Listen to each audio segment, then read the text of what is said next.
Hey everybody, welcome back to Video Game Esoteric series on the MiSTer FPGA DE10 Nano project, more specifically the Sega Saturn Work in Progress Core. And it seems like I can't stop working on update videos because SRG 320 is absolutely just blasting through new updates in the month of December. And this is going to be all about interlace video, both bob and weave. We have talked about interlacing before on the channel, but when we talked about that, it was direct video mode out, which does need to go into some sort of scaler like the RetroShrink 4K or the More 4K. Today we're talking about interlacing that you can put in the back of your television with an HDMI cable. So right here you're seeing the bob interlacing. There's going to be two options for interlacing. I will show you them side by side and you can decide for yourself which one you prefer. But take a look at the overall models. They are not interlaced whatsoever, but also pay attention to the overall screen at the top. You'll see here we're just in watch mode so it can control itself. The life bars and all of the text have a little bit of a shake to them. That is because that overlay is doing something different on VDP1 and VDP2 compared to the 3D you're seeing rendered on screen. So you're always going to have a little bit of jump. Interlacing and deinterlacing is never going to be perfect. It was meant for CRT television, so you're always going to have that little bit of an issue.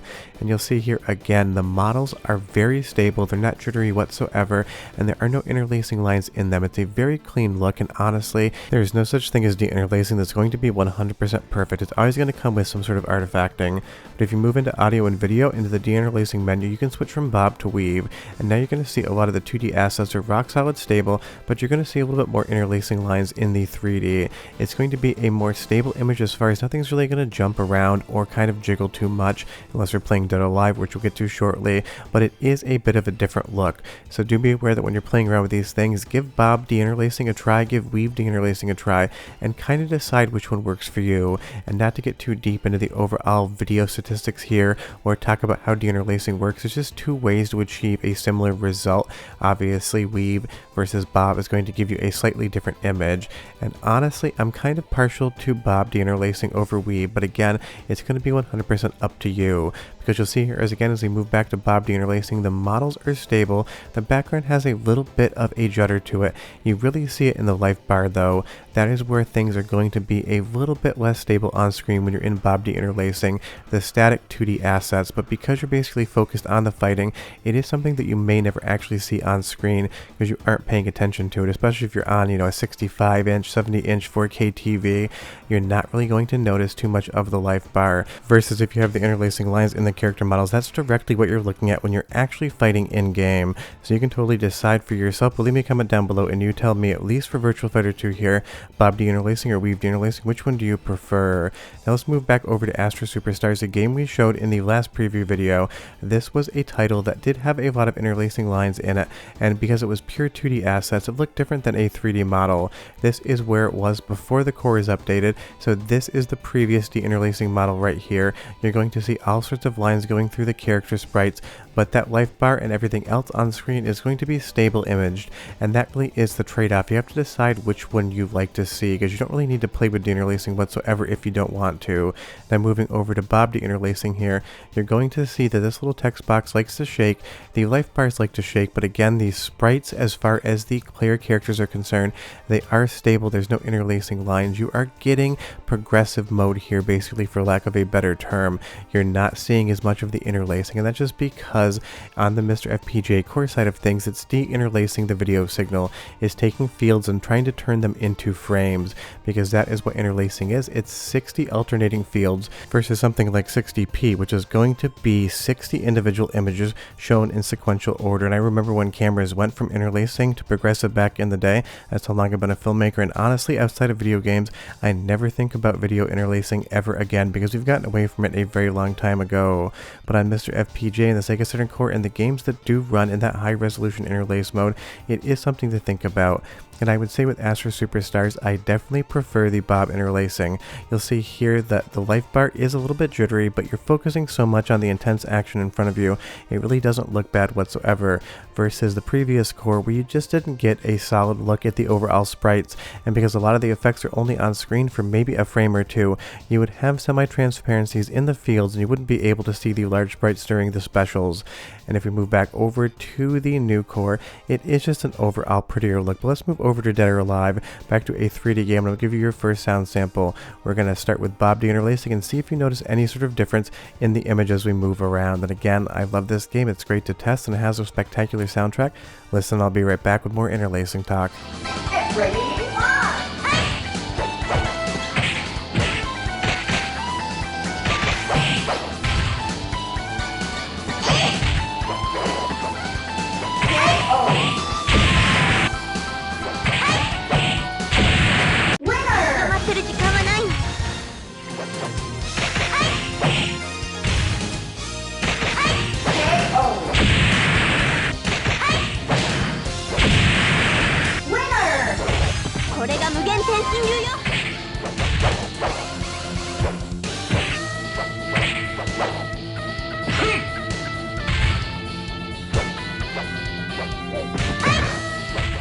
Just an absolutely spectacular soundtrack, and we've tested Dead or Alive a ton in the back half of 2024 because it did have a little bit of slowdown, but that has basically been fixed on dual RAM and even single RAM builds now. And just so you know, for the statistic nerds out there, this is all being captured on a dual RAM setup.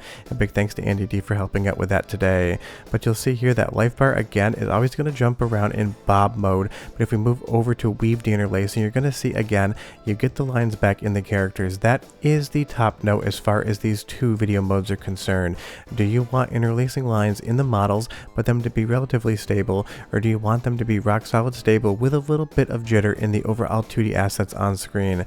Again, for 3D fighting games, and your focus is going to be on the fighters in and of themselves, I would much rather have the life bar and the other 2D overlays shake around a tiny bit than I would see the interlacing lines in the models. But that's the fun thing about MiSTer FPGA and this in general. You kind of get to decide what works for you and what you want to see on your screen. And if you want to see a video going over all of the options from the RetroTink 4K and the more 4K all the way down to the different interlacing modes and how they affect the image, leave me a comment down below. It is a ton of work, but if you guys want to see it, maybe I will get it done. Moving over to Last Bronx, you're going to see in Bob Deinterlacing mode, this menu here with the character select screen is going to jump around again. And I can't stress that enough. That is the main trade-off between these two different modes. The 2D assets are going to have a little bit of jitter in Bob Deinterlacing, and the models are going to have a little bit of an interlacing line look in Weave Deinterlacing. There are more than two different ways to deinterlace an image, but right now for MiSTer FPGA, we just have those two. And again, this is never going to be perfect. It doesn't matter what you do. It is just the fact that we're dealing with legacy video signals and different video modes on hardware that was never really meant to show them, because of course your TV can show interlaced content.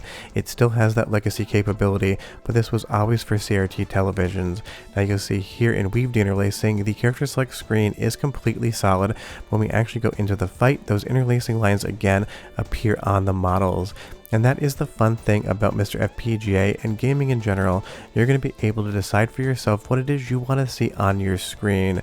But don't spend too much time stressing out over which look is better. Definitely make sure you play the game. I find so many people fall down that pixel peeping rabbit hole where they spend more time trying to figure out how to get the best image out of something, and they don't actually end up playing the game. Because both of these look good. I definitely seem to prefer the Bob Deinterlacing method pretty much across the entirety of these tests, but maybe for you Weave looks better to your eye.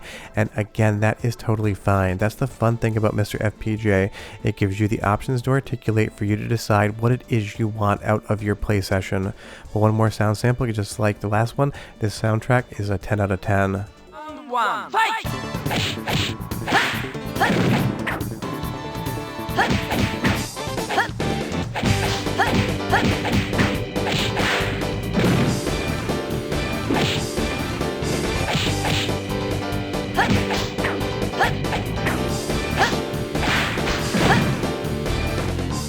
もう少し遊んであげてもいいわよ。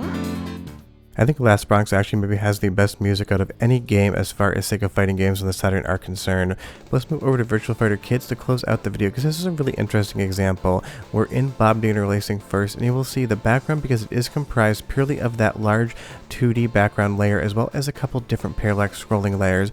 You are going to see more jitter on the background in some stages here, but because the models are super deformed and also larger, you can see how much more stable they are because there is just more to look at. So on this fight here against Jeffrey, we're going to go from bob deinterlacing to weave deinterlacing in real time, so you can really get a good sense of what it changes in real time. And again, interlacing is just such a mess.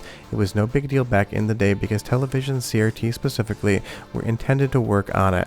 Now today in 2024, and even for the last 15-20 years, we've been trying to make interlaced video content look better on our televisions with hardware, with scalers, with different software emulators.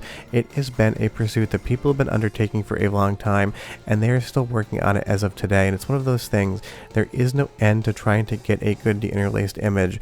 New video processors will come out all of the time. They'll do a slightly better job, but there is no such thing as 100% perfect deinterlacing. So if you have that idea in your head that that's something that is achievable, just don't worry about it too much, because honestly, you'll spend more time again trying to get the perfect image. You'll actually forget to play the video game. I understand pixel peeping is a fun time, but it definitely can be a little bit of a waste of time too, in my opinion. You have to find that perfect balance between it looks good enough to play and holy shit, I just spent all my gameplay time trying to dial in the appropriate settings, because you'll see here moving around in different interlacing modes. The fact is the game is still as fun no matter what it looks like, and that's what I really want to stress at the end of the video. Whether you're using bob deinterlacing, whether you're using weave deinterlacing, whether you're going direct video 1 mode with that interlacing method into a RetroTink 4K or a more 4K, the game is still exactly the same. If you like the game, you're still going to like it. If you hate the game, you're still going to hate it. None of these video settings are going to change how much fun you have with something. Sure, if something is really ugly to your eye, you can definitely play around with it, and I do recommend you do so, but it's just one of those things. Try not to focus too much on it, even if this video is specifically about different deinterlacing models that are now here in MiSTer FPGA. But as far as the non-direct video users out there, these new implementations are so much better than what we had before, which is basically flawed video. If you have any questions on the different deinterlacing methods, leave them down below, but you tell me now that you've watched the video. Do you like bob or do you like weave? But we're done. I'll see you guys next time. Bye-bye.